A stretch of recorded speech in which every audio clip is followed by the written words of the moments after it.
Assalamualaikum warahmatullahi wabarakatuh. Shalom, Om Swastiastu, Namo Buddhaya, salam kebajikan. Kami dari kelompok 3 akan mempresentasikan hasil dari diskusi terkait dengan materi kesehatan mental, yaitu terkait dengan paradigma kesehatan mental yang diampu oleh dosen kami Ibu Nur Afni Safarina, SPSI, MPSI, Psikolog. Seperti kata patah, tak kenal maka tak sayang, maka perkenalkan anggota dari kelompok 3, diantaranya saya sendiri, Miswah Naila Nafisah, dan juga ada rekan saya Balkis Diab Ibtihak, dan juga Tara Fitrianti. Materi yang akan kita bahas ada 4 subbab, diantaranya yang pertama konsepsi kesehatan mental, kemudian yang kedua kesehatan mental sebagai sesuatu yang positif, yang ketiga adalah teori mental yang sehat, dan yang keempat atau yang terakhir adalah prinsip dalam kesehatan mental. Sebelum masuk pada materi yang pertama, saya akan memperkenalkan kesehatan mental itu apa sih? Kesehatan mental adalah sebagaimana yang dikatakan oleh WHO, kesehatan mental merupakan kondisi di mana kesejahteraan yang disadari oleh seorang individu yang di dalamnya terdapat kemampuan-kemampuan untuk mengelola stres, untuk bekerja secara produktif dan menghasilkan. Konsepsi kesehatan mental ini telah berkembang dan terbagi menjadi 3 pendekatan, diantaranya patogenik, salutogenik, dan juga complete state model. Yang pertama saya akan menjelaskan terkait dengan pendekatan patogenik.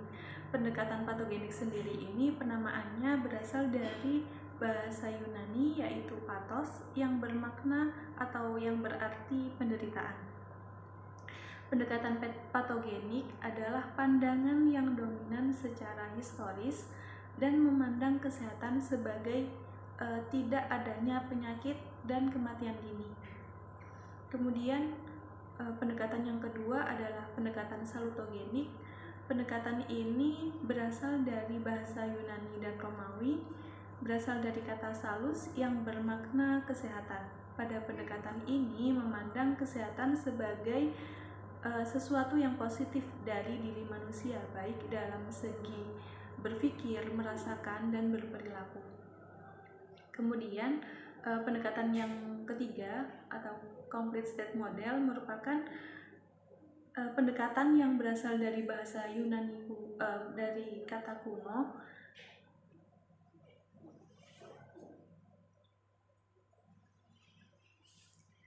Kemudian pendekatan yang ketiga adalah pendekatan complete state model, yaitu berasal dari kata kuno kesehatan sebagai sehat, yang berarti utuh, tidak ada yang kurang, tidak ada yang cacat, dan lengkap. Sebagaimana yang dicontohkan dalam definisi Organisasi Kesehatan Dunia tentang kesehatan secara keseluruhan adalah sesuatu yang lengkap yang terdiri dari keberadaan positif dari kapasitas dan fungsi manusia serta tidak adanya penyakit atau kelemahan.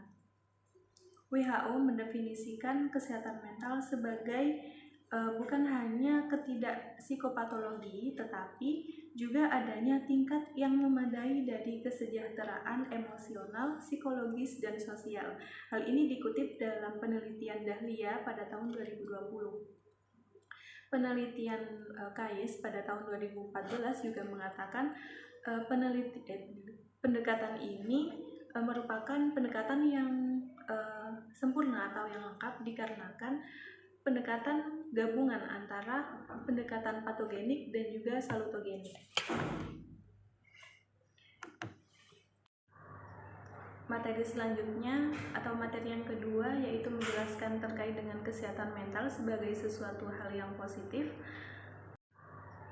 Materi selanjutnya atau materi yang kedua yaitu menjelaskan terkait dengan kesehatan mental sebagai sesuatu hal yang positif. Jadi psikologi positif itu apa sih? Psikologi positif sebagaimana yang dijelaskan dalam buku Psikologi Positif oleh Reza Pahlavi pada tahun 2022 adalah merupakan studi ilmiah tentang apapun yang baik dan positif dalam hidup dari lahir sampai mati dan membuat hidup lebih berharga, bahagia untuk dijalani. Hal ini juga tidak jauh dengan kebahagiaan. Sebenarnya kebahagiaan itu sifatnya relatif, sehingga kebahagiaan itu tergantung bagaimana individu melakukannya atau berperilaku pada kegiatan yang positif. Dan kebahagiaan ini bisa muncul jika manusia mengarahkan pada pikiran, emosi, dan berperilaku positif pada kehidupan sehari-harinya. Kemudian dalam WHO 2004 menjelaskan keadaan kesejahteraan di mana individu menyadari kemampuannya sendiri, dapat mengatasi tekanan normal hidup, dapat bekerja secara produktif, serta mampu memberikan kontribusi terhadap komunitasnya.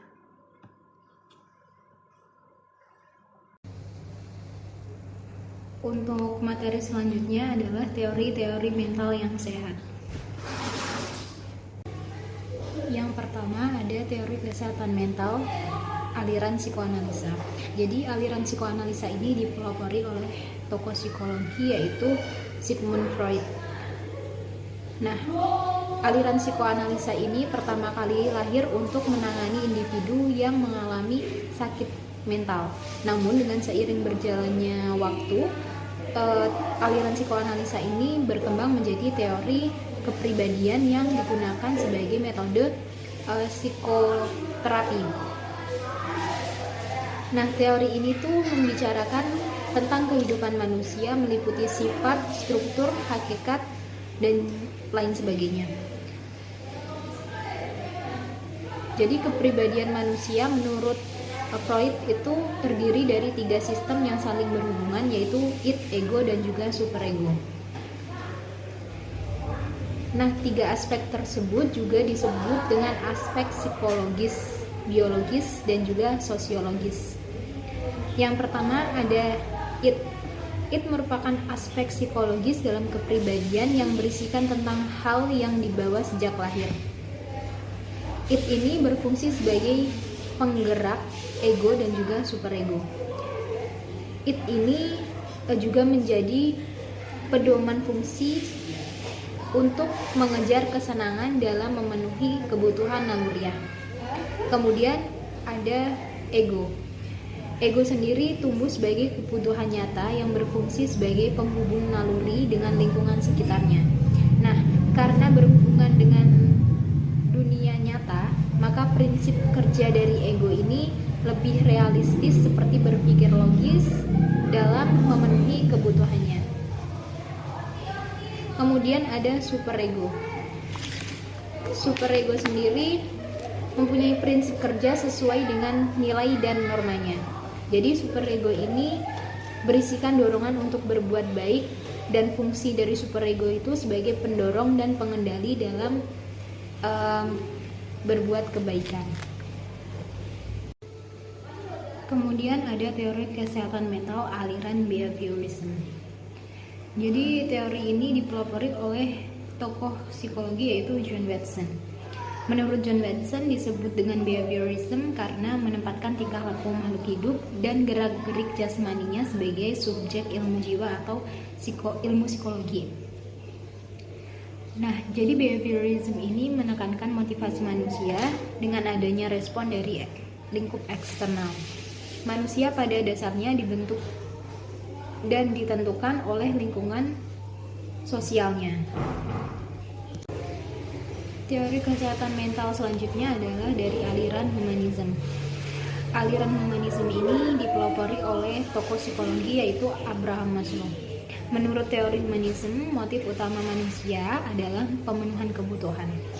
Teori ini berpendapat bahwa manusia itu bertingkah laku ditentukan oleh kebutuhannya, seperti yang ada di hierarki kebutuhan hidup dari Abraham Maslow, yaitu yang pertama, yang paling tinggi itu adalah aktualisasi diri, kemudian kebutuhan ego, kebutuhan sosial, kebutuhan rasa aman, dan kebutuhan fisiologis.